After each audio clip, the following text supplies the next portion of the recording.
Assalamualaikum warahmatullahi wabarakatuh. Innal hamdalillah, segala puji bagi Allah Subhanahu wa taala. Nahmaduhu wa nasta'inuhu wa nastaghfiruh. Hanya kepadanya kita memuji, meminta pertolongan serta bertaubat dari dosa-dosa kita. Wa na'udzu billahi min syururi anfusina, dan hanya kepada Allah pula kita meminta dijauhkan dari keburukan-keburukan diri kita. Wa min sayyiati a'malina, dan dari dosa-dosa yang pernah kita lakukan. May yahdihillahu fala mudhillalah, barang siapa yang telah Allah berikan hidayah maka tidak akan pernah sesat selamanya. Wa may yudlilhu fala hadiyalah, dan barang siapa yang telah Allah sesatkan maka tidak akan mendapatkan petunjuk selamanya. Asyhadu an la ilaha illallah wahdahu la syarikalah, wa asyhadu anna Muhammadan abduhu wa rasuluh. Saya bersaksi tidak Tuhan yang berhak disembah kecuali Allah, dan Muhammad benar-benar hamba juga utusannya. Qala Allah Ta'ala, Allah mengingatkan dalam kitabnya, Ya ayyuhalladzina amanu taqullaha haqqa tuqatih wa la tamutunna illa wa antum muslimun. Hai sekalian orang-orang yang beriman, patuhlah dan tunduklah, sebenar-benar patuh dan tunduk kepada satu-satunya pencipta segala sesuatunya, yaitu Allah Subhanahu wa taala, dan janganlah kalian meninggal dunia kecuali dalam keadaan Islam.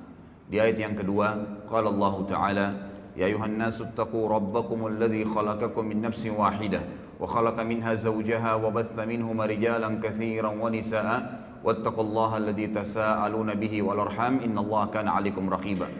Hai sekalian manusia, sekali lagi bertakwalah, hanya patuh dan tunduklah kepada satu-satunya pencipta segala sesuatunya, yaitu Allah, yang telah menciptakan kalian dari jiwa yang satu, yaitu Adam alaihissalam, dan menciptakan dari jiwa yang satu istrinya Hawa alaihissalam, dan telah banyak memberikan keturunan laki-laki juga perempuan dari keduanya. Sekali lagi bertakwalah, hanya patuh dan tunduklah kepada Allah, dan jagalah hubungan silaturahim, sesungguhnya Allah senantiasa mengawasi kalian.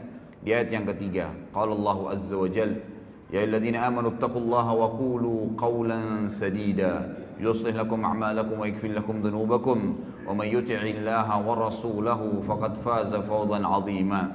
Hai sekalian manusia, hai sekalian orang-orang yang beriman, sekali lagi bertakwalah, hanya patuh dan tunduklah kepada Allah dan ucapkan kalimat yang benar. Niscaya Allah akan memperbaiki amalan perbuatan kalian, mengampuni dosa-dosa kalian. Barang siapa yang mentaati Allah dan Rasulnya, maka dia telah mendapatkan kemenangan yang besar. Amma ba'd, fa inna asdaqal hadithi kitabullah. Kita tahu sebaik-baik rujukan bagi umat Islam dalam seluruh lini kehidupan mereka, terutama dalam ibadah, yaitu Al-Quran, kitabullah. Wa khair hadyu Muhammadin sallallahu alaihi wasallam, dan sebaik-baik petunjuk setelah Al-Quran adalah petunjuk Nabi besar Muhammad sallallahu alaihi wasallam yang dikenal dengan As-Sunnah. Keduanya rujukan pertama umat Islam atau utama dalam segala lini kehidupan mereka, terutama dalam masalah ibadah. Wa syarrul umuri muhdatsatuha, dan seburuk-buruk ibadah yang tidak punya rujukan dari wahyu Allah, Al-Quran dan Sunnah. Fa inna kulla muhdatsin bid'ah. Semua perbuatan yang dianggap ibadah dan tidak punya rujukan wahyu dikenal dengan perbuatan baru dalam agama. Wa nabidatun dhalalah, dan perbuatan baru itu akan membawa pelakunya pada kekeliruan dan kesesatan. Wa dalam final dan akan membawa pelakunya ke dalam api neraka. Bapak Ibu sekalian, ikhwah akhwat rahimani rahimakumullah. Tentu yang paling pertama yang layak kita ucapkan adalah segala puji bagi Allah yang telah memudahkan kita untuk berkumpul di rumahnya ini, dan juga untuk menghadiri majelis ilmu, serta sebagaimana sudah saya bahasakan kepada teman-teman panitia, insya Allah saya usahakan dengan izin Allah setiap bulan kita lowongkan, setiap bulan akan ada tablik akbar khusus untuk membahas tentang kisah-kisah sahabat Nabi. Dan ini memang pertemuan pertama kita membahas tentang sahabat yang termulia, yaitu Abu Bakar radhiyallahu anhu. Ada beberapa alasan kenapa saya memilih tema sahabat ini. Yang pertama, saudaraku, banyak sekali umat Islam yang tidak tahu, bahkan tidak pernah mau tahu siapa saja orang-orang yang telah sukses sebelum mereka, baik dunia maupun akhirat. Yang mereka pikirkan adalah orang-orang yang masih hidup bersama mereka, yang dianggap belum berhasil sebenarnya. Mereka baru berhasil di poin-poin tertentu, di substansial kehidupan, belum semuanya, gitu kan. Tapi ada orang-orang yang telah mendahului kita dari orang-orang saleh terlebih dahulu. Mereka sukses dunia, kaya raya, seperti figur Abu Bakar nanti akan kita jelaskan. Dia seorang pedagang, kalau anda mau bicara seorang pedagang, dan termasuk miliardernya Mekah. Beliau juga adalah seorang raja nantinya menjadi khalifah. Beliau seorang ayah yang sukses dan memiliki banyak anak serta 4 orang istri. Beliau juga radhiyallahu anhu yang memiliki banyak sekali kelebihan-kelebihan, termasuk tokoh masyarakat Mekah. Beliau adalah pejuang yang paling berani di medan perang. Beliau memiliki prinsip-prinsip hidup, gitu kan. Umur yang panjang sampai 63 tahun dan banyak sekali hal yang luar biasa dari kehidupan beliau sebagaimana akan kita tahu nanti.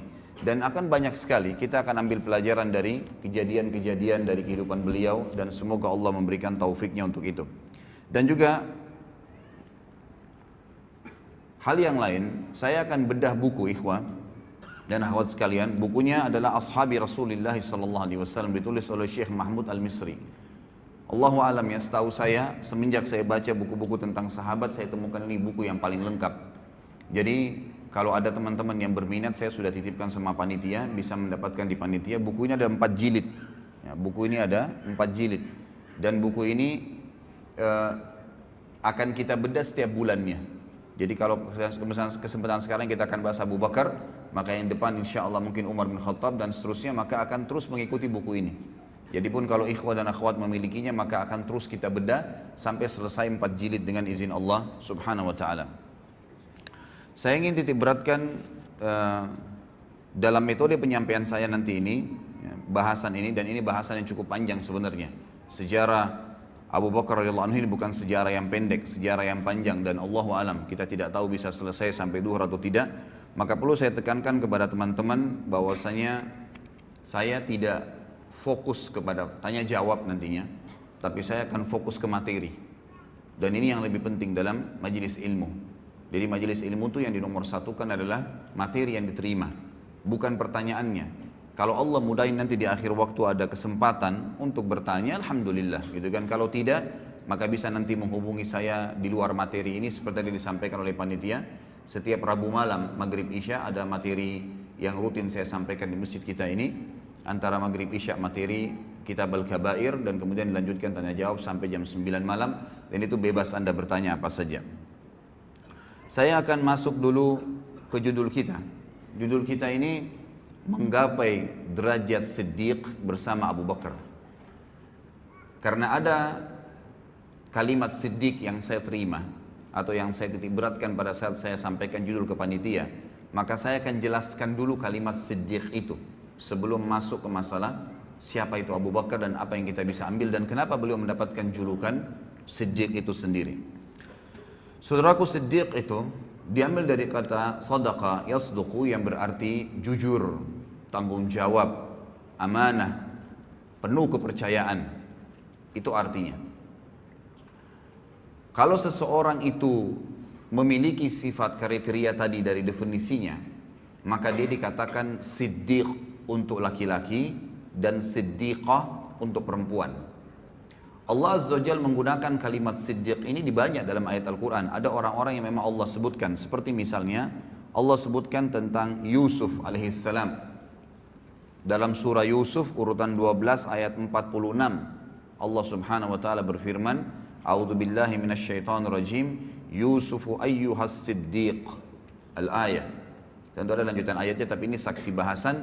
Wahai Yusuf, ya, orang yang siddiq. Karena Yusuf alaihissalam adalah orang yang penuh dengan amanah, tanggung jawab, kejujuran dan kepercayaan penuh. Kemudian juga Allah subhanahu wa ta'ala sebutkan tentang Ibrahim alaihissalam di dalam surah Maryam urutan 19 ayat 41. A'udzu billahi minasyaitonir rajim, wadhkur fil kitabi Ibrahim innahu kana siddiqan nabiyya. Al-ayah. Dan ingatlah tentang kisahnya Ibrahim. Penyampaian Allah tentang Ibrahim, sesungguhnya dia nabi, sesungguhnya dia seseorang yang siddiqan nabiyya. Dia adalah orang yang sangat jujur, penuh dengan kepercayaan, ya, apapun yang disampaikan tentang kebenaran dia akan dukung, dan dia juga seorang nabi. Kata para ulama tafsir di sini Allah Subhanahu wa taala mendahulukan memuji Ibrahim alaihissalam dengan siddiq sebelum nabi. Berarti siddiq ini punya kedudukan tersendiri karena sebab utama para nabi-nabi ditunjuk oleh Allah justru karena mereka punya sifat sidq. Jadi ini asasnya nanti kita akan titik beratkan. Jadi dengan adanya sifat sidq tadi, kejujurannya, amanahnya, tanggung jawabnya, kepercayaan penuh tentang kebenaran sehingga dia siap mempertahankan dan membela kebenaran tersebut, itu yang akan membuat Allah Subhanahu wa taala menunjuk mereka, memberikan mereka posisi ya sebagai nabi. Sebagaimana nanti akan kita titik beratkan banyak poin-poin masalah ini. Kemudian Allah Subhanahu wa taala juga menyebutkan tentang Maryam alaihissalam, ibunya Nabi Isa. Ya. Di dalam firman-Nya surah Al-Maidah urutan 5, A'udzu billahi minasyaitonir rajim, mal masihu ibnu maryam illa rasulun qad khalat min qablihi ar-rusul wa ummuhu siddiqah kana ya'kulani at-ta'am unzur kaifa nubayyinu lahumul ayati thumma anzur anna yufakun.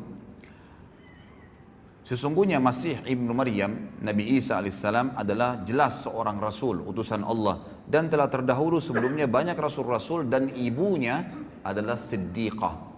Ya, jadi di sini penggunaan untuk perempuan siddiqah. Jadi Maryam alaihissalam ini, dia Maryam binti Imran bersaudara dengan Asia binti Imran, dan dua wanita ini adalah wanita yang sangat mulia.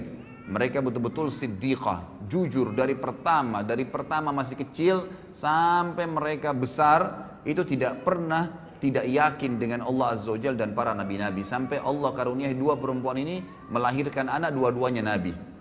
Kalau dari Maryam lahirlah Isa, dan dari Asia adiknya Maryam itu lahir Yahya. Dua-duanya nabi alaihimussalam. Dan ini yang ditemui oleh Nabi SAW di langit kedua pada saat Isra dan Mi'raj, bertemu dengan dua orang sepupu, Yahya dan Isa, karena ibu mereka bersaudara.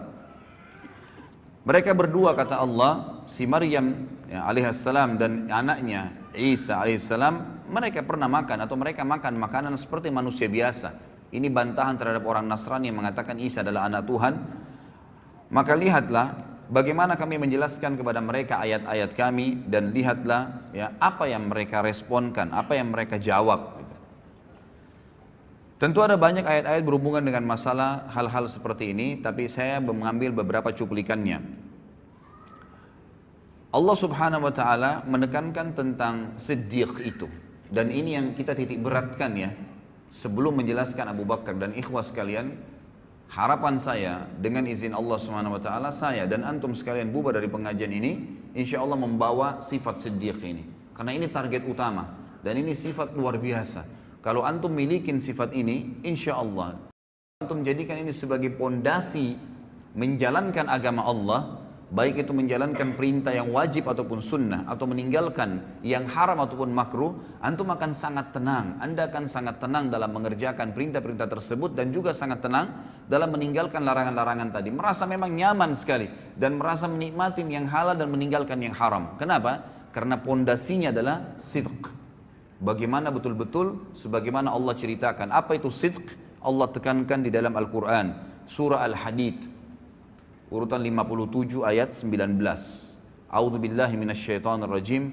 Walladzina amanu billahi wa rusulihi ulaika humus siddiqun wasyuhada'u 'inda rabbihim lahum ajruhum wa nuruhum walladzina kafaru wa kadzdzabu biayatina ulaika ashabul jahim.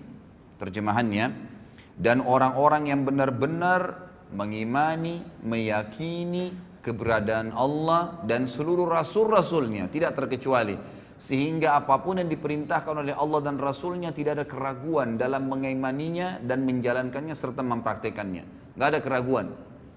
Jenggot diperintahkan Nabi SAW langsung dilakukan, tidak ada keraguan. Sholat diperintahkan awal waktu, afdal azan, langsung sholat, tidak pakai peduli. Seseorang muslim harus disuruh tutup auratnya langsung, tidak pakai membantah, tidak pakai berfikir.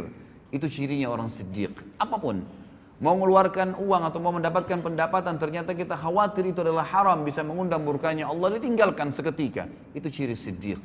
Orang yang benar-benar yakin kalau Allah larang maka pasti berbahaya buat dia, dan kalau Allah perintahkan pasti baik buat dia. Itu asasnya. Kalau ini antum jadikan sebagai pondasi agama, itu luar biasa. Ini adalah derajat siddiq. Kata Allah, dan orang-orang yang telah mengimani Allah, yakin keberadaannya, dan mengamalkan semua apa yang Allah inginkan, serta mengimani seluruh rasul, mengikuti mereka. Mereka lah orang-orang yang siddiq. Dan juga yang dianggap jujur, dan tadi ya, penuh dengan kepercayaan. Dan juga mereka akan menjadi saksi-saksi di hadapan Tuhan mereka nanti, dan mereka akan mendapatkan cahaya yang sempurna Mereka akan mendapatkan pahala yang sempurna dan cahaya yang sempurna dari Tuhan mereka. Kata para ulama tafsir, cahaya ini adalah setiap orang melihatnya selalu merasa nyaman, selalu merasa dekat dengan Allah karena siddiqnya. Ya, jadi orang kalau siddiq itu, maka pada saat orang dekat dengannya selalu merasa dekat dengan Allah, selalu merasa dekat dengan surga, selalu berpikir akhirat, selalu menganggap remeh semua dunia dan kecil apapun yang berhubungan dengan kemaksiatan kepada Allah Subhanahu wa taala. Dan sungguhnya orang-orang yang kafir sebaliknya, kafir kepada Allah dan Rasul-Rasul serta membohongkan ayat-ayat. Gak ada surga, gak ada itu alam barzakh. Siapa yang bilang orang kalau ibadah itu dapat pahala banyak, sekian gunung, sekian ini dan seterusnya? Siapa yang bilang orang kalau kena maksiat itu lalu dihukum oleh Allah? Subhanallah, saya kemarin tabligh akbar di Makassar. Saya ngisi tema tentang kenalilah Tuhanmu kau akan bahagia. Pada saat saya jelaskan ikhwas sekalian, itu ayat atau hadis Nabi SAW tentang penciptaan langit, 7 lapis langit dan sampai Sidratul Muntaha, bagaimana besarnya Allah Azza wa Jalla, bagaimana besarnya singgasana. Itu ada yang bertanya, ya, mengatakan, dari mana Anda mengetahui bahwasanya langit itu seperti itu tadi yang diceritakan, dan bagaimana bisa Anda mengetahui ada Sidratul Muntaha, kemudian ada arsy-Nya Allah dan Allah itu ada? Apakah Anda pernah ke sana? Begitu pertanyaannya. Luar biasa ini. Lalu saya bilang, yang dari tadi saya jelaskan 2 jam ini tentang Allah Azza wa Jalla ada, Nabi SAW yang sampaikan ayat-ayat Al-Quran. Apakah Anda masih bertanya lagi, saya apakah pernah ke sana melihatnya? Sama saja dia mengatakan, saya tidak percaya, gitu kan? Ya kalau Anda nggak percaya silahkan. Ini orang jelas lawannya siddiq tadi. Sidq itu apapun yang disampaikan oleh Allah dan Rasulnya, apapun, tidak mungkin kita ragu, nggak boleh ragu. Sebagaimana nanti kita akan ambil dari pelajaran Abu Bakar radhiyallahu anhu yang luar biasa dalam, memang orang nomor 1 dalam orang yang mendapatkan gelar siddiq dari umat Muhammad sallallahu alaihi wasallam.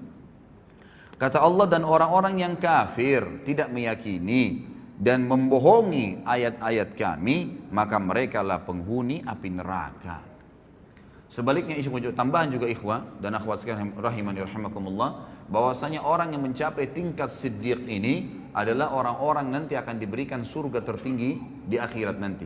Sebagaimana Allah Subhanahu wa taala menjelaskan dalam surah An-Nisa urutan 4 ayat 69. A'udzu billahi minasyaitonir rajim. Wa may yuti'illaha war rasul fa ulaika ma'al ladzina an'ama Allahu 'alaihim minan nabiyyin was-siddiqin wasyuhada'i was-salihin wa hasuna ulaika rafiqa. Yang kurang lebih artinya, barang siapa yang mentaati Allah dan Rasulnya, semua yang Allah katakan dibenarkan, diamalkan, dipastikan tidak ada yang benar kecuali itu, dan juga diperintahkan oleh Rasulnya Muhammad SAW dipastikan benar, dan dia bangga dengan penampilan Islamnya, dengan makanan Islamnya, minuman Islamnya, ekonomi Islamnya, dengan politik Islamnya, semua dibenarkan, maka merekalah orang-orang yang mendapatkan nikmat. Allah berikan nikmat dan Allah gabungkan mereka bersama dengan para nabi-nabi. Dan kata para ulama tafsir, nabi-nabi memiliki tempat di Firdaus, surga Firdausil A'la yang tertinggi. Lalu Allah SWT sebutkan, ya, selain nabi-nabi yang akan mencapai dari itu adalah orang yang datang setelah nabi, minan nabiyyin langsung was-siddiqin, dan orang yang membenarkan semua dan yakin serta bangga dengan itu. Memang kita bangga.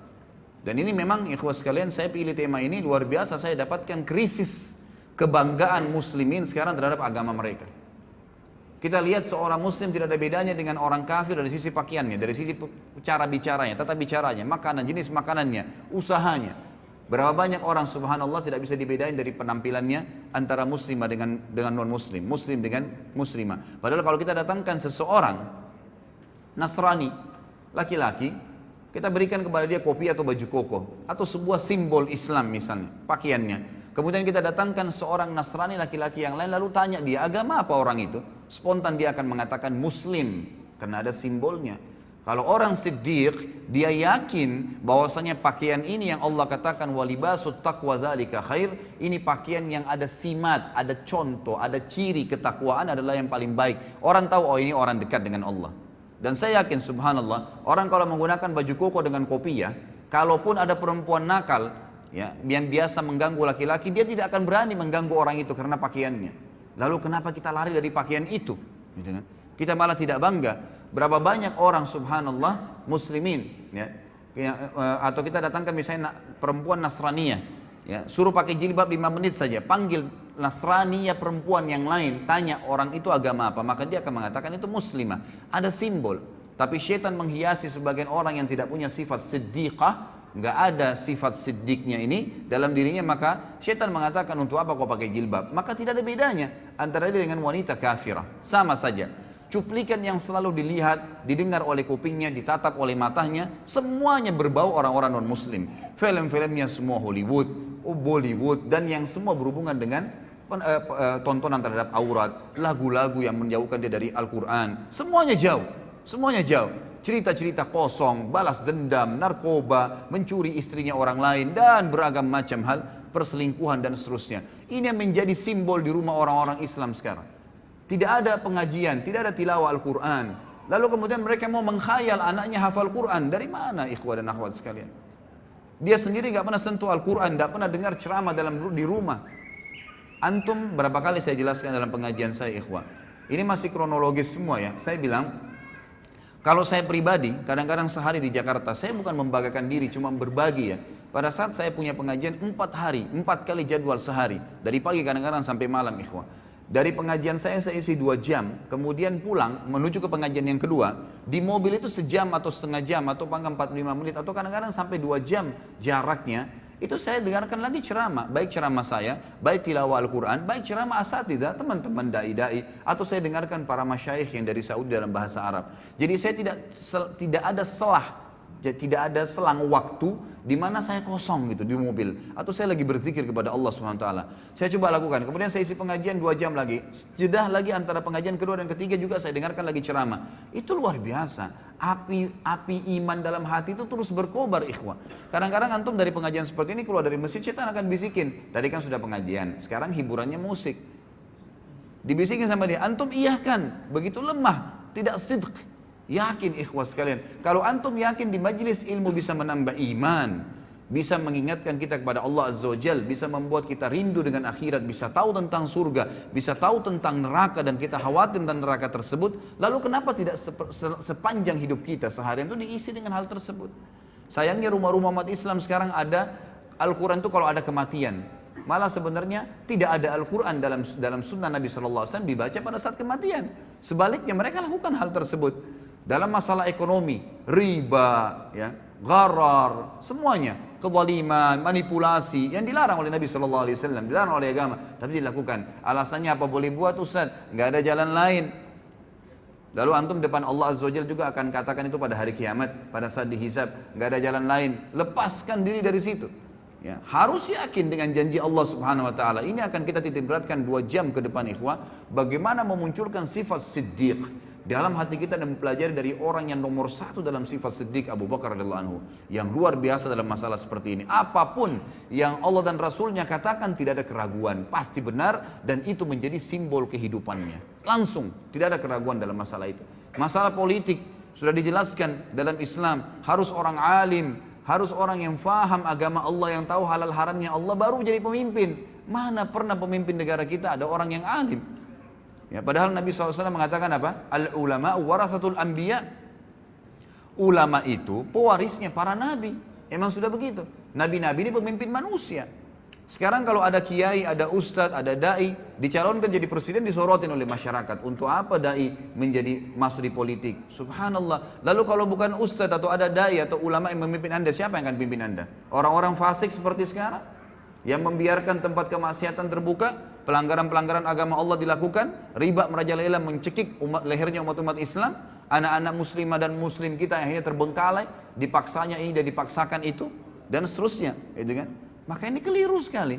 Bukankah Nabi SAW datang ke Madinah lalu menjadi pemimpin pada saat beliau datang dan beliau menobatkan diri menjadi raja sekalian Nabi di Madinah karena beliau adalah seorang yang paling alim, tahu halal haramnya Allah. Bukankah Nabi SAW wasiatkan Abu Bakar radhiyallahu anhu penggantinya setelah beliau adalah orang yang paling alimnya sahabat, paling tahu halal haramnya Allah? Bukankah Abu Bakar menulis wasiat pada saat mau meninggal mengatakan, aku meninggalkan wasiat yang manusia yang paling bertakwa sama Allah dan paling paham halal halalnya Allah adalah Umar bin Khattab? Bukankah Umar bin Khattab lalu menunjuk Uthman bin Affan? Bukankah Uthman dan masyarakat Madinah akhirnya menunjuk masyarakat Madinah menunjuk Ali setelah itu karena dianggap orang yang paling alim setelah Uthman dan seterusnya.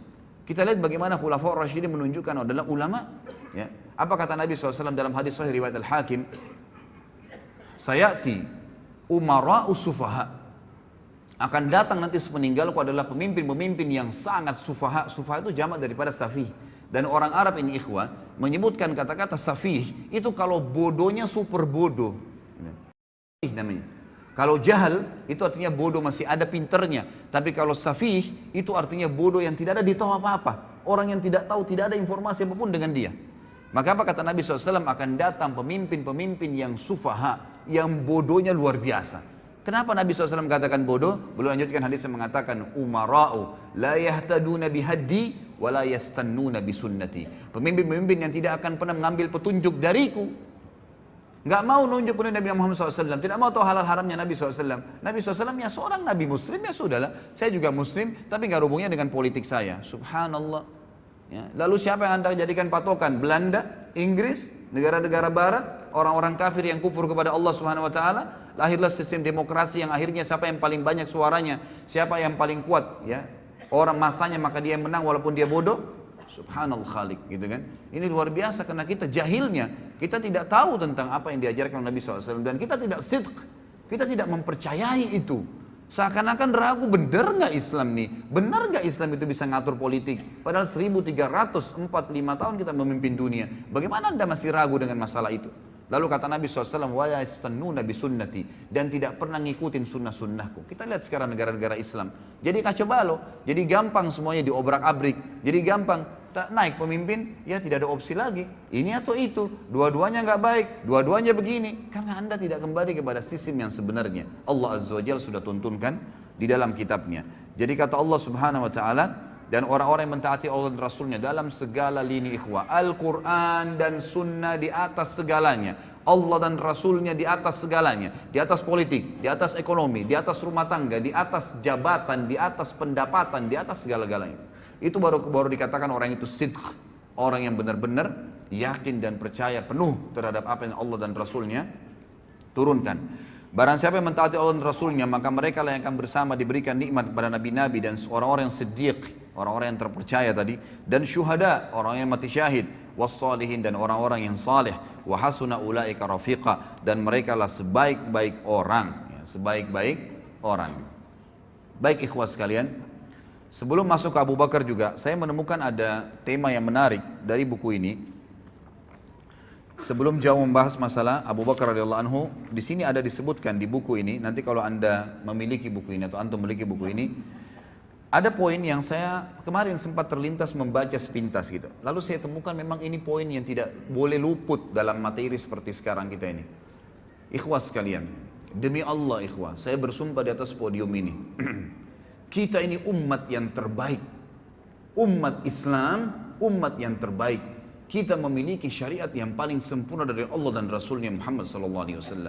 Tidak boleh ragu dengan masalah itu. Kita tidak perlu agama lain. Kita tidak perlu dengan siapapun. Orang lain menjadikan umat Islam sebagai kiblat, iya. Tapi jangan kita yang berkiblat dengan mereka. Karena mereka berkiblat pada hal-hal yang melanggar dan kufur kepada Allah pencipta langit dan bumi. Sementara kita ini di bawah tuntunan pencipta langit dan bumi. Bagaimana bisa seorang muslim ragu? Dan ikhwas sekalian, kita akan bacakan dalil bagaimana umat Muhammad SAW adalah umat yang terbaik. Dan kita adalah umat memang yang mestinya memimpin dunia. Memang sudah begitu. Jadi tidak boleh ragu dengan masalah itu. Dengarkan ikhwah. Kata Allah Subhanahu Wa Taala di dalam Al-Quran, surah Al-Imran ayat 110. Kalau pegang buku ini bisa lihat halaman masih awal-awal ya, halaman 41. A'udzu billahi minasyaitonir rajim. Bismillahirrahmanirrahim. Kuntum khaira ummatin ukhrijat lin-nasi ta'muruna bil ma'rufi wa tanhauna 'anil munkari wa tu'minuna billah. Al-ayah. Kalian umat Islam, umat Muhammad SAW adalah sebaik-baik umat yang telah dilahirkan untuk siapa? Untuk manusia akhir zaman, untuk seluruh manusia. Dari zaman Adam alaihissalam sampai hari kiamat. Kalian adalah sebaik-baik umat, artinya kalian pemimpinnya, kalian yang harus jadi patokan, kalian harus jadi panduan, kalian yang menjadi contoh bagi orang lain. Dan kalian, sifat kalian adalah kalian selalu menyeru kepada yang ma'ruf Apa yang Allah perintahin, selalu kalian bilang, nggak bisa tuh karena Allah larang, bisa tuh karena Allah yang bolehkan, selalu begitu. Rasulullah contohkan, Rasulullah nggak contohkan, itu sifatnya umat Islam. Menyuruh kepada yang ma'ruf, artinya yang Allah dan Rasulnya perintahkan. Wa tanhauna 'anil munkar, dan kalian melarang kemungkaran yang Allah dan Rasulnya larang. Hanya itu patokannya. Wa tu'minuna billah, dan kalian meyakini sepenuhnya tentang keberadaan Tuhan Allah Subhanahu wa taala. Kemudian juga disebutkan di dalam surah Al-Baqarah ayat 143. Kelebihan yang kedua umat Islam adalah kata Allah Subhanahu wa taala, a'udzubillahi minasyaitonir rajim, wa kadzalika ja'alnakum ummatan wasatan litakunu syuhada'a 'alan nasi wa yakuna ar-rasulu 'alaikum syahida. Dan demikian pula kami menjadikan kamu hai umat Islam umat pertengahan. Tidak ada sesuatu yang berat sekali, tidak ada juga yang ringan sekali, di tengah-tengah. Sementara umat sebelum kita punya hal-hal yang berat. Kalau antum belum tahu, umat Nabi Musa alaihissalam itu kalau mereka berbuat dosa besar, taubatnya bukan kayak kita. Taubatnya kalau kita ini tinggal sesalin, tinggalin, selesai. Janji sama Allah tidak ulangin, diampuni dosanya. Kalau sama Nabi Musa, Pak. Kalau ada umatnya mengeluh, wahai Musa, saya baru berzina, saya baru buat dosa besar. Apa kata Musa alaihissalam dalam surah Al-Baqarah? Faktulu anfusakum, bunuh diri kalian. Berat itu. Buat dosa, taubatnya bunuh diri. Zaman dulu. Umat Islam tidak seperti itu, nggak seberat itu, ringan, lebih ringan. Tidak juga terlalu menggampang-gampangkan permasalahan. Lalu dikatakan, agar kalian menjadi saksi atas perbuatan manusia dan agar Rasul Muhammad menjadi saksi atas perbuatan kalian. Di dalam hadis yang sahih diriwayatkan oleh Imam Bukhari dan juga dalam kitab Tafsir, ada sebuah hadis yang mulia dari Abu Sa'id Al-Khudri radhiyallahu anhu bahwasanya Nabi SAW bersabda. Ini yang pegang buku di halaman 43 ya. Yud'a Nuhun yaumal qiyamah fayaqulu labbaika wa sa'daika ya rabbi fayaqulu hal ballagta ayyir risala fayaqulu na'am fayuqalu li ummatihi hal ballagakum fayaquluna ma atana min nadhir fayaqulu man yashhadu laka fayaqulu Muhammadun wa ummatuhu fayashhaduna annahu qad ballag wa yakunu ar-rasulu 'alaikum syahida fadzalika qawluhu jalla dzikruhu wa kadzalika ja'alnakum ummatan wasatan litakunu syuhada'a 'alan nasi wa yakuna ar-rasulu 'alaikum syahida. Pada hari kiamat nanti Nuh alaihissalam akan dipanggil oleh Allah, lalu dia menjawab, aku menjawab panggilanmu wahai Rabbku, aku penuhi panggilanmu. Allah bertanya, apakah engkau sudah menyampaikan risalah yang telah aku wajibkan terhadapmu? Nabi Nuh mengatakan, benar. Selama 950 tahun Nabi Nuh AS mendakwai kaumnya. Lalu umat Nabi Nuh ditanya oleh Allah, apakah Nuh sudah menyampaikan kepada kalian? Kata para ulama hadis, mereka sudah lihat neraka pada saat itu. Takut masuk neraka, apa jawaban mereka? Mereka menjawab, tidak ada seorang pun pembawa peringatan yang datang kepada kami. Artinya Nuh nggak benar nih. Gak pernah Nuh dampingin kepada kami. 950 tahun didakwai oleh Nabi Nuh alaihissalam. Allah bertanya kepada Nuh untuk menjelaskan posisi umat Muhammad SAW dan juga mendirikan hujjah ya, agar umat Nabi Nuh tidak bisa lagi mengelak. Kata Allah SWT kepada Nuh, siapa yang menjadi saksi untukmu? Nuh menjawab, Muhammad dan umatnya. Maka umat Muhammad SAW pun semuanya datang, tidak terkecuali, bersaksi bahwa Nuh telah menyampaikan dan Rasulullah SAW menjadi saksi atas mereka sebagaimana Allah telah firmankan dalam Al-Quran. Dan demikian pula kami telah menjadikan kamu umat Islam, umat pertengahan agar kamu menjadi saksi atas perbuatan manusia dan agar Rasul Muhammad menjadi saksi atas perbuatan kalian. Di dalam hadis yang lain kata Nabi SAW dari Jabir radhiyallahu anhu, hadis ini diriwayatkan oleh Ibnu Abi Hatim dengan sanad jayyid dan juga disebutkan dalam Al-Hafidh dalam Fathul Bari maksudnya. Kata Nabi SAW, ma min rajulin minal umami illa wadda annahu minna ayyatuhal ummah ma min nabiyyin kadzabahu qaumuhu illa wa nahnu syuhada'uhu yaumal qiyamah an qad ballaga risalatallahi wa nasaha lahum. Tidak ada seorang pun dari umat-umat sebelum kita, kata Nabi SAW, kecuali dia berharap berasal dari kita, wahai umat Islam. Ini perkataan Nabi ya. Sekali lagi kata Nabi SAW. Ketahuilah tidak ada seorang pun dari umat-umat sebelum kita. Karena kita ini umat terakhir. Gitu kan. Kecuali karena nabi-nabi mereka sampaikan nanti akan datang umat terakhir. Nabinya paling sempurna. Umatnya paling baik. Paling banyak pengikutnya. Paling pertama masuk surga. Banyak kelebihan-kelebihan nanti. Lalu mereka kecuali berharap. Semuanya berharap umat-umat sebelum kita. Termasuk golongan kita ini. Termasuk golongan kita umat Islam. Tidak ada seorang nabi pun yang didustakan oleh kaumnya kecuali kita adalah saksi-saksinya pada hari kiamat bahwasanya dia telah menyampaikan risalah Allah dan menasihati mereka. Juga disebutkan di dalam hadis yang lain, ini mohon maaf saya tidak bisa bacakan semua karena hadisnya panjang. Saya pindah ke halaman setelahnya, halaman 45. Kata Nabi SAW dalam hadis yang sahih diriwayatkan oleh Ahmad dan Tirmidzi juga Ibnu Majah. Dan ini dihasankan oleh Syekh Albani sebagaimana dijelaskan dalam footnote-nya. Kata Nabi SAW, innakum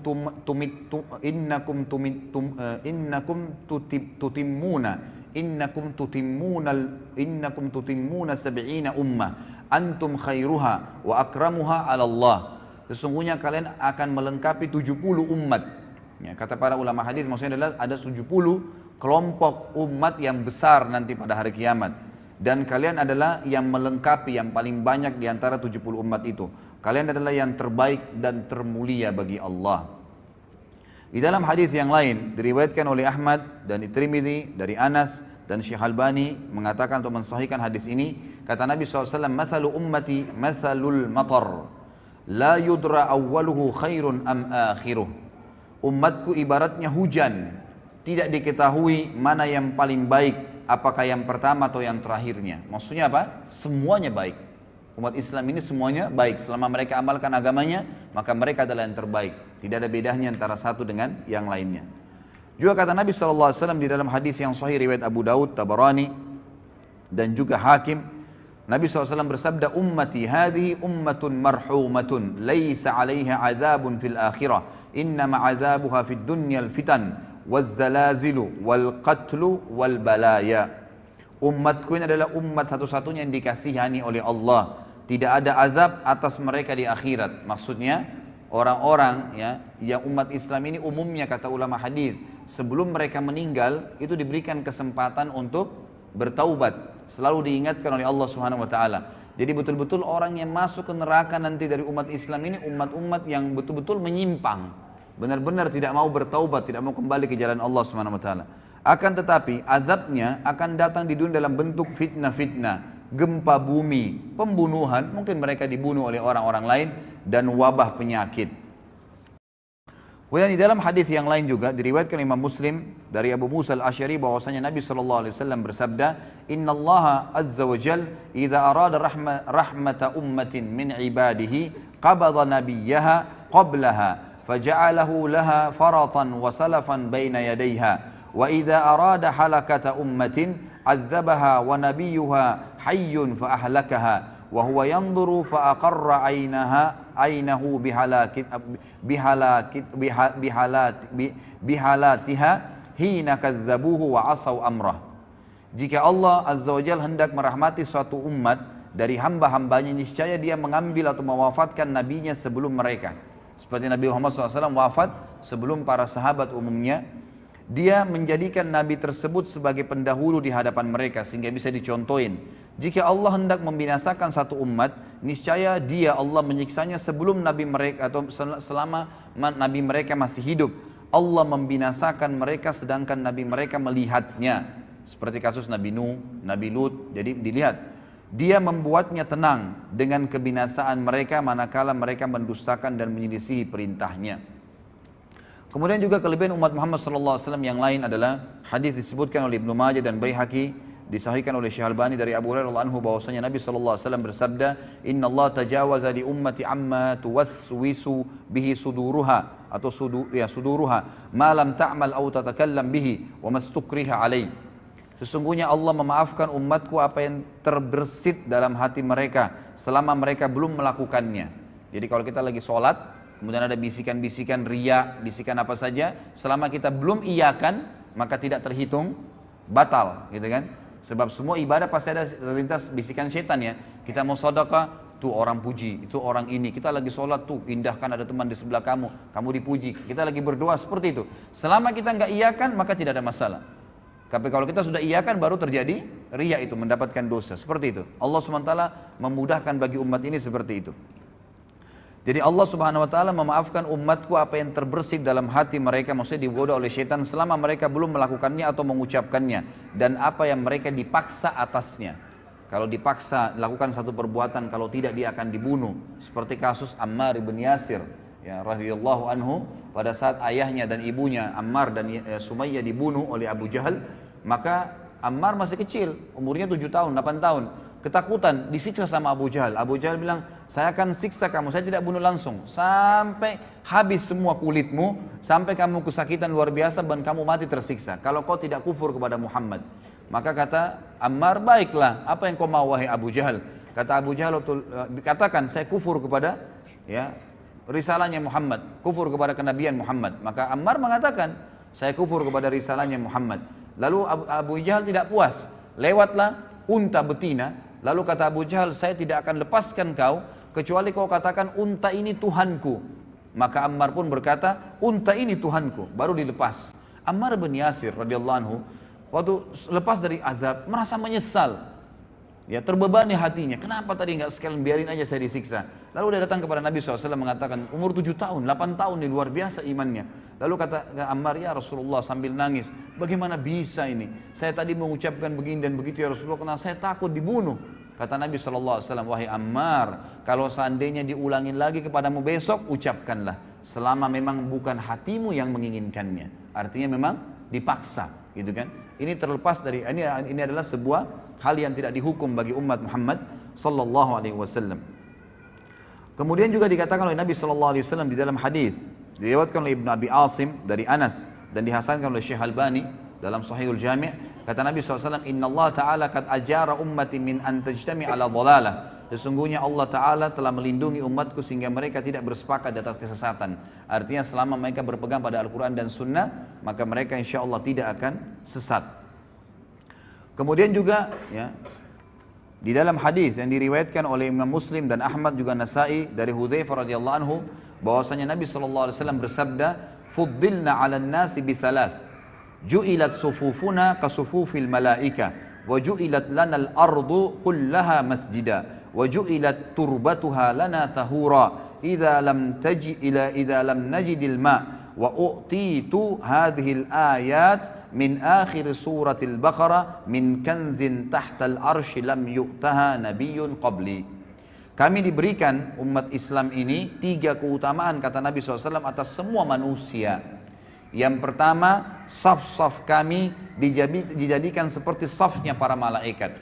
Ya, jadi memang pengaturan saf solat itu dianjurkan seperti safnya malaikat, sebagaimana sabda Nabi SAW kepada para sahabat dalam hadis Bukhari Muslim, tidakkah kalian mengatur saf kalian sebagaimana para malaikat mengaturnya? Lalu kata para sahabat, bagaimana malaikat mengatur saf mereka ya Rasulullah? Kata Nabi SAW, mereka menyempurnakan saf demi saf, setelah penuh baru pindah ke saf yang kedua, setelah penuh baru pindah saf ketiga, dan seterusnya. Yang kedua adalah seluruh bagian bumi ini dijadikan bagi kami sebagai masjid. Boleh dibangun masjid dimanapun tempatnya, selama tanah itu bukan tanah hasil rampasan atau yang haram, maka boleh dibangun masjid. Dan yang ketiga, debunya bumi ini dijadikan untuk kami sebagai alat bersuci jika kami tidak mendapatkan air. Bisa bertayamum dari mana saja, ya, debu yang ada.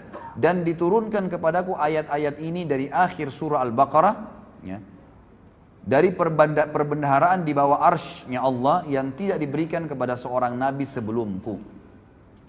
Kemudian juga tentu di sini ada banyak sekali ya hadis-hadis Nabi SAW yang mungkin saya tidak bisa bahas semua. Tentu saya berharap ikhwan dan akhwat bisa memiliki bukunya. Sekali lagi, karena buku ini akan kita bedah setiap bulannya dengan izin Allah. Kalaupun memang Allah memberikan ada halangannya, maka minimal Anda sudah memiliki buku rujukan yang saya jadikan sebagai referensi utama ini.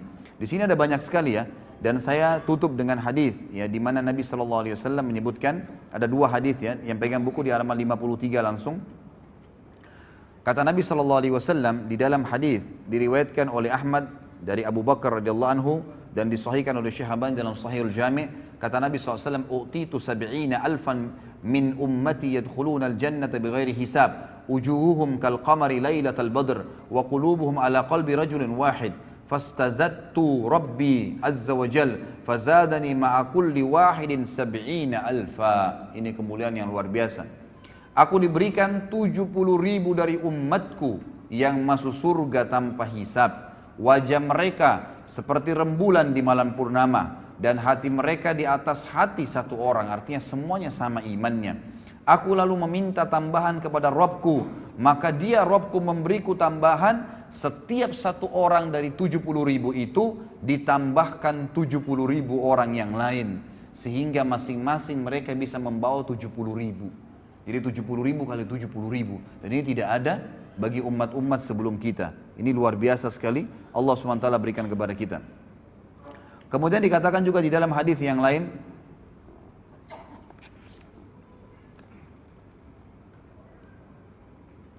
diriwayatkan di halaman 54 ya, footnote nomor 24, diriwayatkan oleh Ahmad, Tirmidzi dan Ibnu Majah dari Burairah radhiyallahu anhu, disahihkan oleh Syekh Albani sama di Sahih Jami'. Kata Nabi sallallahu alaihi wasallam, ahlul jannati 20 wa 100 saf, 80 minha min hadhil ummati wa 40 min sairil umam.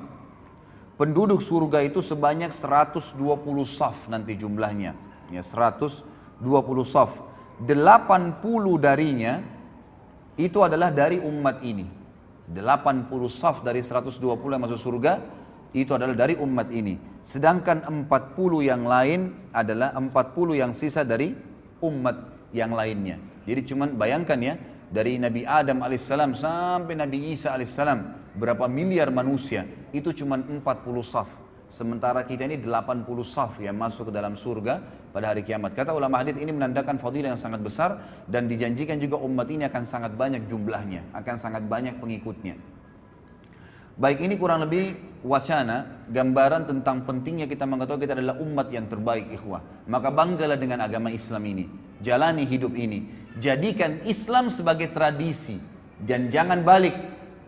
Garis bawah kata-kata saya ini, jangan balik, jangan menjadikan tradisi sebagai Islam, nggak boleh.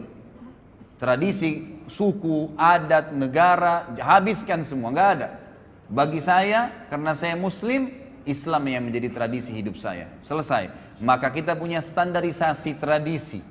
Mau di Afrika, mau di Eropa, mau orang bule, mau orang hitam, mau orang Arab, mau orang Melayu, mau orang dari manapun, suku manapun, kalau kita bertemu dengannya maka akan sama semua perilakunya, pakaiannya, makanannya, minumannya, tutur katanya, akhlaknya, semua akan sama. Karena yang dijadikan tradisi adalah Islam. Itu yang dititik beratkan, ikhwah. Tidak usah lagi berpatokan dengan agama lain. Tidak usah berpatokan dan menjadikan idola orang-orang non-muslim. Kembalilah kepada orang-orang muslim. Dan kita akan lihat nanti figur pertama yang luar biasa pada hari ini. Kemudian saya kerucutkan bahasan juga sebelum Abu Bakar radhiyallahu anhu. Saya akan sebutkan, ikhwah, di antara umat Islam ini ada lagi orang-orang yang terbaiknya. Jadi tadi kita umat yang terbaik, ada juga di kalangan umat Islam ini orang-orang yang terbaik. Itulah para sahabat ridwanullahi alaihim, sahabat Nabi sallallahu alaihi wasallam, sahabat-sahabat Nabi sallallahu alaihi wasallam yang Allah SWT telah memberikan julukan mereka radhiyallahu anhum wa radu'an. Inilah imam-imam kita. Mereka lah ya panutan-panutan kita, idola-idola kita. Di buku ini ada lebih dari sekian puluh sahabat yang disebutkan, dan satu orang saja, ikhwan dan akhwat sekalian, kalau kita jadikan sebagai rujukan hidup kita, idola kita, sudah cukup untuk selamat dunia akhirat. Bagaimana kalau kita jadikan semuanya puluhan orang ini sebagai idola kita? Cukup mereka, tidak perlu lagi pasang anak-anak muda, wahai anak-anak muslim, pasang poster-poster pemain bola di kamar anda. Untuk apa? Apa yang mau dibanggakan dengan mereka? Dengan keterampilan mereka main bola? Masuk surga ke dengan main bola itu? Bukan berarti tidak boleh main bola ya, olahraga boleh dalam Islam. Tapi sampai pada tingkat anak-anak kita menghafal nama-nama pemain bola dan tidak tahu nama sahabat Nabi. Siapa yang sudah dijamin masuk surga? Siapa yang sudah berjuang dan sebenarnya? Gitu kan? Ini hal-hal yang harus kita sadari dan kita fahamin. Maka kita harus kembali kepada para sahabat. Jadikan mereka sebagai idola-idola kita. Karena bukan mustahil, ikhwah dan akhwat sekalian, sahabat-sahabat terutama 10 yang jamin masuk surga ini, sampai beritanya kepada kita, ya, sampai sekarang seperti yang akan kita bahas nanti ini, itu bukan mustahil. Ya, bukan cuma sebuah kisah dongeng yang diceritakan, tapi kata para ulama agar kita bisa mencontohin Abu Bakar, Umar, Uthman, Ali, Talha, Zubair, Abdurrahman ibn Auf, hafal nama-nama mereka, kisah-kisah mereka, tahu kehidupan mereka sehari-hari. Maka dengan begitu ya, kita akan bersama-sama dengan mereka di surga. Bukan mustahil.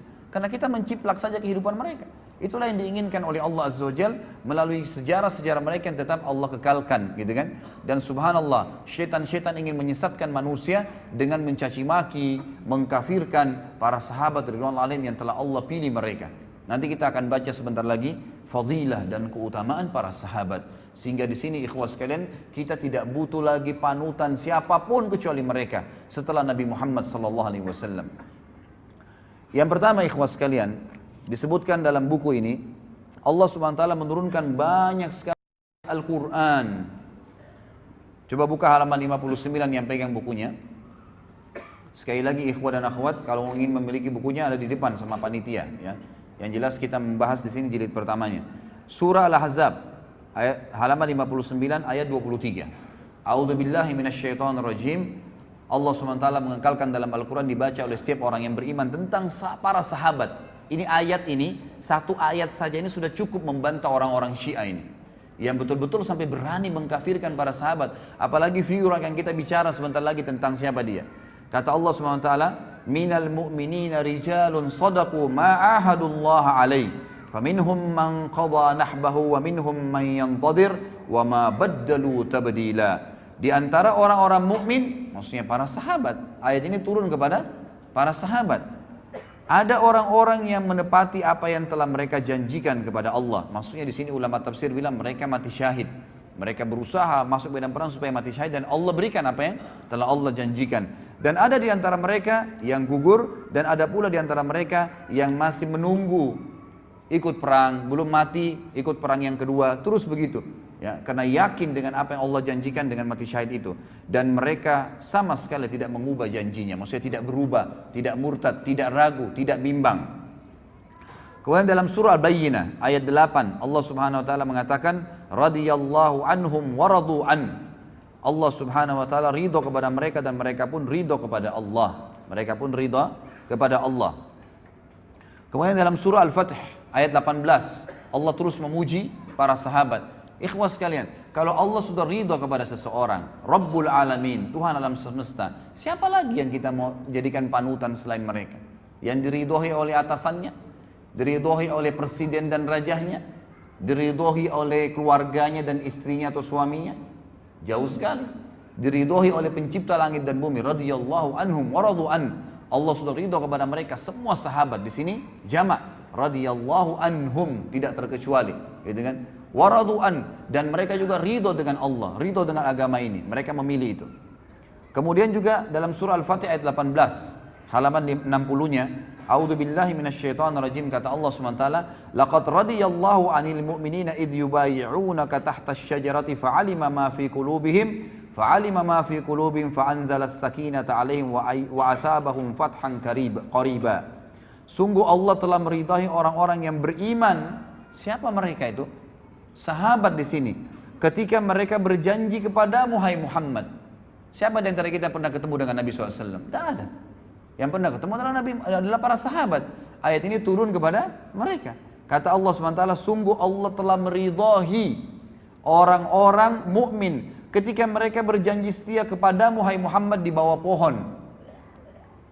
Dia mengetahui apa yang ada dalam hati mereka. Maksudnya Allah tahu hati-hati para sahabat yang bersih dari kekufuran. Lalu dia Allah memberikan ketenangan atas mereka dan memberikan balasan kepada mereka dengan kemenangan yang dekat. Kemudian juga dalam surah Al-Fath ayat 29. Terus bertubi-tubi Allah jelaskan tentang siapa sahabat ini. Inilah idola kita, saudaraku. Kata Allah SWT, a'udzubillahi minasyaitonirrajim, Muhammadur Rasulullah walladzina ma'ahu asyidda'u 'alal kuffari ruhama'u bainahum tarahum ruk'an sujjadan yabtaguna fadlan minallahi wa ridwana simahum fi wujuhim min atharis sujud dzalika mathaluhum fit taurat wa mathaluhum fil injili kazar'in akhraja syat'ahu fa'azarahu fastagladha fastawa 'ala suqi yu'jibu az-zurra'a liyaghidha bihimul kuffar wa'adallahu alladhina amanu wa 'amilus solihati minhum maghfiratan wa ajran 'azima. Muhammad itu, kata Allah SWT, adalah benar-benar utusan Allah dan orang-orang yang bersama dengan dia. Siapa orang bersama dengan Nabi SAW? Kita kan? Orang-orang yang nanti belum lahir kan? orang yang hidup bersama Nabi SAW, sahabat. Makanya para ulama memberikan definisi sahabat adalah orang yang melihat Nabi SAW dengan mata kepalanya, beriman dengan Nabi SAW dan meninggal dalam keyakinan tersebut. Itu namanya sahabat. Di sini dipuji oleh Allah SWT. Mereka bersama dengan Muhammad, mereka bersikap tegas terhadap orang-orang kafir dan mereka berkasih sayang sesama mereka. Kalian melihat mereka ruku dan sujud. Ini cirinya para sahabat. Selalu sibuk dengan ruku dan sujud saja, ibadah kepada Allah SWT. Mencari karunia Allah dan keridhaannya. Pada wajah mereka tampak tanda-tanda bekas sujud. Di dahi mereka hitam. Demikianlah sifat-sifat mereka yang diungkapkan dalam Taurat. Dan juga diungkapkan dalam Injil. Jadi dalam Taurat dan Injil sudah disebutkan ciri-ciri para sahabat ridwanullahi alaihim. Jadi ini bukan orang-orang yang cuma sekedar dari umat kita saja, maksudnya hanya sekedar dari umat kita dan disebutkan dalam Al-Quran, tapi memang Allah pastikan Taurat, Injil sebelum mereka lahir sudah disebutkan siapa itu sahabat. Luar biasa nih kedudukan sahabat nih. Yaitu seperti benih yang mengeluarkan tunasnya. Kemudian tunas itu semakin kuat, lalu menjadi besar dan tegak lurus di atas batangnya. Tanaman itu menyenangkan hati penanam-penanamnya karena Allah hendak menjengkelkan hati orang-orang kafir. Dengan kekuatan orang-orang yang beriman, Allah menjanjikan kepada orang-orang yang beriman dan mengerjakan kebajikan di antara mereka, sahabat, gitu kan, ampunan dan pahala yang besar. Juga ayat yang lain, Allah SWT menyebutkan dalam surah Al-Hasyr, ayat 9 dan ayat 8 dan ayat 9. Ini semua tentang sahabat nih. Ya, kita bayangkan luar biasanya bagaimana Allah memuji sahabat dalam Al-Quran, dan luar biasanya bagaimana orang-orang Rafidah dan orang Syiah berani mengkafirkan para sahabat yang Allah menyebut mereka sebagai orang yang beriman. Ini luar biasa nih, ya. Sampai mereka mengangkat bendera untuk membunuh, ya, orang-orang yang sudah mengikuti Nabi SAW, ini sahabat-sahabat Nabi. Dan sampai saya dengarkan cuplikan salah satu tokoh orang-orang Syiah sekarang di Iran. Dia membahasakan dalam bahasa Arab gitu kan, tapi saya tidak ingat namanya. Tadi sempat saya lihat terlintas ada cuplikannya di YouTube gitu kan. Dia sempat mengatakan munculnya orang-orang teroris sekarang yang banyak membom sana sini dan membunuh-bunuh ini, itu karena memang mereka ya tidak faham tentang agama ini. Kemudian mereka-mereka ini sebenarnya cuma substansial, cabang-cabang kecil dari induk-induk pemimpin-pemimpin mereka. Saya pikir yang mereka mau sebutkan ini ulama-ulama sunni yang sekarang. Ternyata mereka bilang apa? Kalimatnya dia bilang apa? Pimpinan-pimpinan mereka adalah Abu Bakar, Umar, Aisyah, sahabat. Yang mestinya ini akar-akarnya semua ini yang kita harus putuskan. Dan kita kafirkan, kita perangin. Sehingga tidak muncul lagi teroris. Luar biasa. Ya, na'udzubillah, alaihimul la'nah. Allah SWT akan melaknat mereka dengan cara seperti ini. Apa kata Allah kekal ikhwah dalam Al-Quran? Al-Quran bukan buku yang saya tulis. Firman Allah SWT dalam surah Al-Hasyr ayat 8 dan ayat 9. A'udzu billahi minasyaitonir rajim. Lil fuqara'il muhajirin alladziina ukhriju min diyarihim wa amwalihim yabtaguna fadlan minallahi wa ridwana. فضلا من الله ورضوانا وينصرون الله ورسوله أولئك هم الصادقون والذين تبوأوا الدار والإيمان من قبلهم يحبون من هاجر إليهم ولا يجدون في صدورهم حاجة مما أوتوا ويؤثرون على أنفسهم ولو كان بهم خصاصة ومن يوق شح نفسه فأولئك هم المفلحون. Harta rampasan perang itu untuk orang-orang fakir yang hijrah, yang terusir dari kampung halaman mereka dari Mekah. Siapa mereka? Sahabat Nabi. Dan meninggalkan harta bendahnya di Mekah demi mencari karunia Allah, dan mereka hijrah ke Madinah mencari keridhaan dan demi menolong agama Allah dan Rasulnya. Mereka itulah orang-orang yang benar dan orang-orang yang Ansar. Jadi dua-dua dipuji nih. Sahabat ada Muhajirin dan Ansar. Muhajirin dari orang-orang Mekah Allah puji. Mereka meninggalkan harta dan kota mereka, negeri mereka, hijrah untuk Allah dan Rasulnya. Dan orang-orang Ansar yang di Madinah yang menyambut mereka, sahabat-sahabat Nabi yang telah menempati kota Madinah. Siapa yang menempati kota Madinah di zaman Nabi SAW? Sahabat Nabi.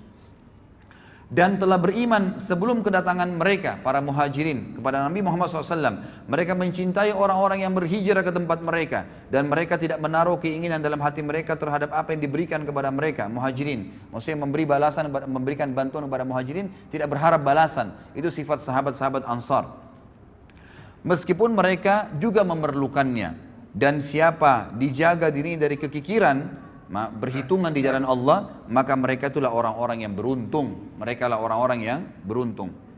Kemudian surah At-Taubah ayat 88 sampai 89. Terus Allah sebutkan banyak ayat tentang sahabat nih. Sengaja saya angkat ayat-ayat ini dan saya bahas ikhwah dan akhwat sekalian rahimakumullah agar kita tahu nih, inilah idola-idola kita ini ahli-ahli surga dan sudah sukses di dunia juga di akhirat. Di dunia nanti akan kita lihat kisah Abu Bakar radhiyallahu anhu. Kata Allah SWT At-Taubah 88-89, a'udzubillahi minasyaitonirrajim, lakinir rasul walladzina amanu ma'ah jahadu bi amwalihim wa anfusihim wa ulaika lahumul khairat wa ulaika humul muflihun a'addallahu lahum jannatin tajri min tahtiha al-anharu khalidina fiha dzalikal fawzul azim. Tetapi Rasul dan orang-orang yang beriman bersama dia, beriman kepada Nabi Muhammad sallallahu alaihi wasallam, sahabat, mereka berjihad dengan harta dan jiwa, mereka itu memperoleh kebajikan, mereka itulah orang-orang yang beruntung. Sahabat dipuji oleh Allah SWT. Allah telah menyediakan bagi mereka surga yang mengalir di bawahnya sungai-sungai, mereka kekal di dalamnya, itulah kemenangan yang agung. At-Taubah ayat 100. A'udzubillahi minasyaitonirrajim. Ayat setelahnya, was-sabiqunal awwaluna minal muhajirin wal ansari walladzina ittaba'uhum bi ihsan والذين اتبعوهم بإحسان رضي الله عنهم ورضوا عنه وعد لهم جنات تجري تحتها الأنهار خالدين فيها أبدا ذلك الفوز العظيم. Dan orang-orang yang terdahulu lagi yang pertama-tama masuk Islam dari golongan muhajirin dan ansar. Kata ulama tafsir, penyebutan Allah SWT muhajirin ansar memastikan tidak mungkin orang lagi mendustakan kalau ini turun kepada para sahabat ridwanullah alaihim, karena tidak ada orang yang berjulukan Muhajirin dan Ansar kecuali para sahabat Nabi. Dan orang-orang yang mengikuti mereka dengan baik setelah itu. Semua orang yang mengikuti para sahabat setelah meninggalnya sahabat dan Nabi SAW, Allah ridho kepada mereka. Dan mereka pun ridho kepada Allah. Allah menyediakan bagi mereka surga-surga yang mengalir di bawahnya sungai-sungai. Mereka kekal di dalamnya selama-lamanya. Itulah kemenangan yang agung.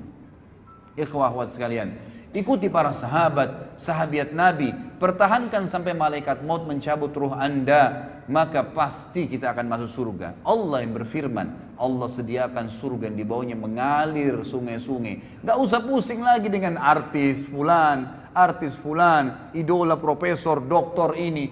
Sibuk dengan sahabat Nabi ridwanullahi alaihim. Wallahi ikhwah, Abu Bakar gak punya ijazah dari Amerika, Umar gak punya ijazah dari Eropa, tapi memimpin negara menjadi orang yang sangat adil, dan mereka kaya raya, pedagang yang berhasil, keturunannya semua sukses. Ya, kita akan lihat bagaimana Abu Bakar radhiyallahu anhu dalam kehidupannya luar biasa.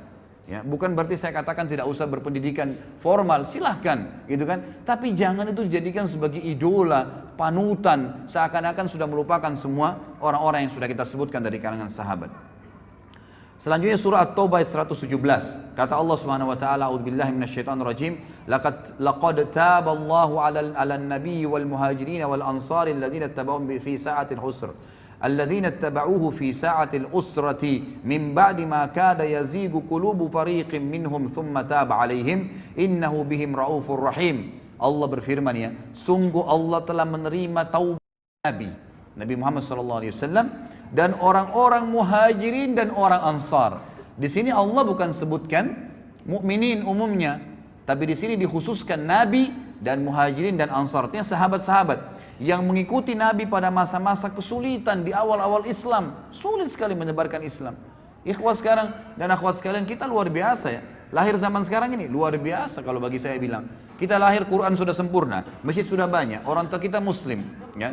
Di mana-mana tersebar agama Islam. Sudah jelas, masjid di Mekah sudah bebas dari kekufuran, Madinah sudah bisa dikunjungin, orang bisa umroh haji sepuasnya. Luar biasa Islam. Kalau kita lahir di zaman Nabi SAW, ikhwah, nggak gampang jadi sahabat. Luar biasa sulitnya. Nggak ada lampu, nggak ada penerangan pada saat itu. Ada seorang Nabi buta huruf, nggak bisa baca, nggak bisa nulis, ngaku Nabi. Kira-kira kalau antum hidup di zaman Mekah dulu, beriman nggak? Gitu kan? Tidak ada lampu, nggak ada apa-apa, orang yang hidup bersama-sama di padang pasir lalu ngaku saya Nabi. Apalagi nanti kita bahas masalah Isra dan Mi'raj, ada borak, kuda bersayap, terbang, perjalanan Palestina Mekah sebulan bisa ditempuh dalam satu malam. Mungkin kita bersama dengan Abu Jahal, naudzubillah, gitu kan. Tapi kita hidup sekarang luar biasa, hidup dengan sahabat itu masa-masa kesulitan, luar biasa mereka bisa beriman pada saat itu. Setelah hati segolongan dari mereka hampir berpaling, kemudian Allah menerima taubat mereka. Sungguhnya Allah Maha Pengasih lagi Maha Penyayang terhadap mereka. Kemudian juga ayat yang lain, dan ini saya angkat saja ayat yang terakhir karena ini cukup banyak dalilnya. Dalam surah Al-Kahfi, ya.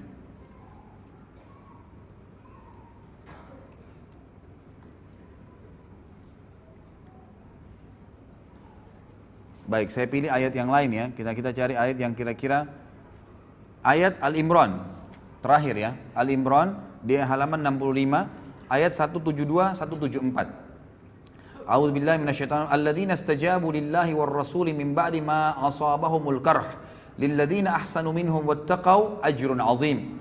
Alladzina qala lahumun nasu innan nasa qad jama'u lakum fakhshawhum فزادهم إيمانا وقالوا حسبنا الله ونعم الوكيل فانقلبوا بنعمة من الله وفضل لم يمسسهم سوء واتبعوا رضوان الله والله ذو فضل عظيم. Orang-orang yang mentaati perintah Allah dan Rasul Muhammad SAW setelah mendapatkan luka dalam perang Uhud. Siapa yang hadir di perang Uhud? Kita kan? Para sahabat Nabi. Orang-orang yang berbuat kebajikan dan bertakwa di antara mereka, para sahabat, mendapatkan pahala yang besar, yaitu orang-orang yang mentaati Allah dan Rasulnya. Yang ketika ada orang-orang yang mengatakan kepada mereka di perang Uhud, orang-orang Quraisy telah mengumpulkan pasukan untuk menyerang kalian, karena itu takutlah kepada mereka. Apalagi berita Muhammad SAW telah terbunuh pada saat itu. Ternyata ucapan itu justru menambah kuat iman mereka, para sahabat. Dan mereka menjawab, cukuplah Allah menjadi penolong bagi kami dan dia sebaik-baik pelindung. Maka mereka kembali dengan nikmat dan karunia yang besar dari Allah. Mereka tidak ditimpa suatu bencana dan mereka mengikuti keridhaan Allah. Allah mempunyai karunia yang besar. Ini ayat-ayat ikhwah dan cukup banyak ayat-ayat yang lain, tapi kita suka sampai sini ayatnya. Saya akan angkat di sini perkataan Ibnu Mas'ud tentang para sahabat Nabi. Sahabat menceritakan tentang sahabat.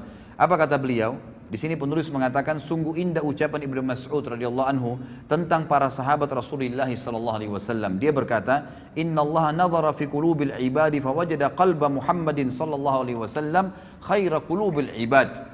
Fastafahu li nafsihi fabta'athahu bi risalati. Thumma nadhara fi qulubil ibadi ba'da qalbi Muhammadin fawajada qulubu ashabihi khaira qulubil ibad." فجعلهم وزراء نبيه يقاتلون على دينه فما رأى المسلمون حسنا فهو عند الله حسن وما رأوا سيئا فهو عند الله سيء. Perkataan yang luar biasa. Ibnu Mas'ud berkata, sesungguhnya Allah memperhatikan hati hamba-hambanya, maka dia Allah mendapati hati Muhammad sallallahu alaihi wasallam adalah hati yang terbaik, sehingga dia memilihnya untuk dirinya dan mengutusnya sebagai pembawa risalahnya. Kemudian Allah Azza wa Jalla melihat hati hamba-hambanya setelah hati Muhammad sallallahu alaihi wasallam, maka dia mendapati hati para sahabatnya adalah hati yang terbaik, sehingga dia menjadikan mereka sebagai pendukung-pendukung nabinya yang berperang di atas agamanya. Apa yang dipandang baik oleh para sahabat kaum muslimin pada saat itu, maka ia juga baik di mata Allah. Karena para sahabat, ya, dari perilaku-perilaku mereka, dari perkataan mereka, dari pertanyaan mereka kepada Nabi SAW, maka turunlah ayat membenarkan perilaku mereka. Dan apa yang dipandang buruk oleh kaum muslimin sahabat pada saat itu, maka ia juga buruk dipandang oleh Allah Subhanahu wa taala. Juga Ibnu Mas'ud pernah berkata, "Man kana mustanna falyastanna biman qad mat, fa innal hayya la tu'manu alaihi al-fitnah." فأولئك أصحاب محمد صلى الله عليه وسلم أبر هذه الأمة قلوبا وأعمقها علما وأقلها تكلفا قد اختار الله تعالى لصحبة نبيه صلى الله عليه وسلم وإقامة دينه فاعرفوا لهم حقهم وتمسكوا بهديهم فإنهم على الحج المستقيم. Barang siapa ingin meneladani seseorang, maka hendaklah dia meneladani orang-orang yang sudah wafat, karena orang yang masih hidup tidak dapat jaminan terhindar dari fitnah. Mereka itulah orang-orang terbaik dari sahabat Muhammad sallallahu alaihi wasallam. Umat ini yang paling mulia hatinya, dari umat Muhammad ini para sahabat yang paling mulia hatinya, paling mendalam ilmunya, dan paling sedikit memaksakan ya dirinya, maksudnya di sini memaksakan diri dalam hal-hal duniawi. Allah Ta'ala telah memilih mereka untuk menjadi sahabat-sahabat Nabi-Nya Sallallahu Alaihi Wasallam dan menegakkan agamanya, dan kenalilah, maka oleh karena itu kenalilah hak-hak mereka dan berpeganglah kepada petunjuk-petunjuk mereka, karena mereka berada di atas jalan yang lurus. Diriwayatkan oleh Ibnu Abdul Bar dalam Jami' Bayan Ilm wa Fadli, dan juga disebutkan melalui jalur Qatadah dan Ibnu Mas'ud diriwayatkan, dan Syekh Albani mengatakan ya dikatakan ini adalah hadis yang sahih. Ini kurang lebih gambaran tentang para sahabat. Tentu masih ada lagi fadilah-fadilah dan bisa dibaca dari halaman 67. Itu terlalu banyak ya, terlalu banyak hadis-hadis di sini yang disebutkan oleh Nabi sallallahu alaihi wasallam. Saya akan angkat, mohon maaf, ada satu lagi hadis di sini di halaman 70 ya. Di mana Nabi sallallahu alaihi wasallam bersabda tentang para sahabat beliau. Tentu ini banyak dalil yang belum saya baca ya. Karena melihat waktu saja.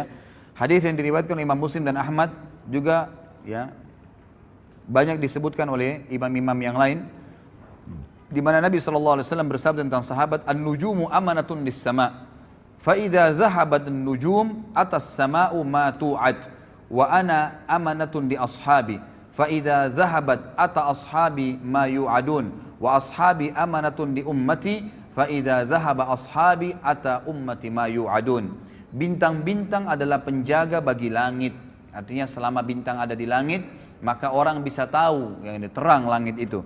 Jika bintang lenyap, maka akan datang kepada langit apa yang dijanjikan. Kalau Allah sudah angkat bintang-bintang itu, maka langitnya akan kiamat. Aku adalah penjaga bagi para sahabatku. Jika aku pergi wafat, maka akan datang kepada para sahabatku apa yang dijanjikan kepada mereka. Artinya akan ada ya sahabat akan menyebar dan akhirnya mereka juga akan menemukan beberapa kendala, tapi mereka tinggal kembali kepada panduan Nabi sallallahu alaihi wasallam. Sahabat-sahabatku adalah penjaga bagi umatku. Jika sahabat-sahabatku telah pergi wafat, maka akan datang kepada umatku apa yang dijanjikan kepada mereka. Artinya mereka akan berselisih kalau mereka tidak mengikuti para sahabat ridwanullahi alaihim. Juga di sini halaman 71 nanti ikhwah bisa baca, ini hadis juga yang agung, bahwasanya banyak fakta sejarah disebutkan di dalam banyak sekali hadis riwayat Muslim, ya hadis riwayat Bukhari, banyak disebutkan hadis-hadis di mana pernah terjadi peperangan. Sering kali terjadi peperangan di zaman Nabi SAW meninggal, kemudian pemimpin perang berkata kepada pasukannya, apakah ada di pasukan kita ini yang pernah menjadi sahabat Nabi? Maka mereka mengatakan ada, si fulan dan si fulan. Maka Allah memberikan kemenangan karena keberadaan sahabat itu. Kemudian dalam peperangan yang lain berkata juga pemimpin-pemimpin, setiap peperangan di zaman tabi'in mereka berkata, adakah sahabat yang ikut? Oh ada si fulan masih hidup di pasukan. Maka Allah berikan kemenangan lagi karena adanya sahabat. Lalu setelah itu, setelah para sahabat meninggal semua, lalu terjadi peperangan, pernah terjadi fakta lapangan, para tabi'in berkata, ya seorang pemimpin perang pernah berkata, apakah ada orang di antara kalian yang pernah menemani sahabat Nabi? Maksudnya menjadi sahabatnya Nabi, tabi'in. Maka berkata mereka, ada si fulan dan si fulan. Maka Allah pun memberikan kemenangan justru karena ada di situ muridnya para sahabat ridwanullahi alaihim. Jadi di sini kita bisa lihat bagaimana Allah Azza wa Jalla memberikan kemenangan-kemenangan untuk ya pasukan-pasukan jihad karena adanya para sahabat ridwanullahi alaihim. Ini kurang lebih kronologisnya ikhwas sekalian, dan memang agak panjang tadi saya sampaikan agar memang kita menyadari tentang pentingnya kedudukan kita umat Islam dan juga pentingnya kedudukan para sahabat ridwanullahi alaihim.